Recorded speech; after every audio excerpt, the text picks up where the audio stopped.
Hello everybody, people here, right here we're on the opposite side. I don't care about Peter tonight. I don't care about Gary. She can shut up, Gary. Anyway, we're going to talk about Carmelo Cucuzza here. Come here, dummy, I'll show you. So what happened is I grab these, see the little, like a little spring here, see that? And I tie it up to there, and hopefully it grow up and a big long Cucuzza come out on either side. I can't wait to show you. Figurini, the cactus. I love that one. I can't find it anywhere except to the side of the street when I drive down the road.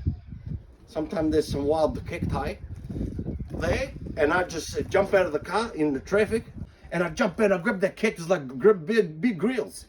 It's scary, but I made this a special tool that I can anymore. No one sell it. This tool I make it in my garage, and I put it up there and I take your figurini, and that tastes beautiful. But don't eat too much, because they act like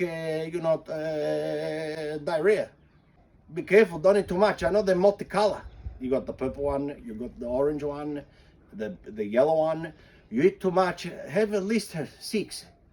If you have more than 7 or 8, have 10. If you have more than 11, you're gonna be straight to boom, boom, boom, boom, boom, boom, boom, straight out. All right, I'm done here. Everybody, stay refreshed. I'll see you tomorrow.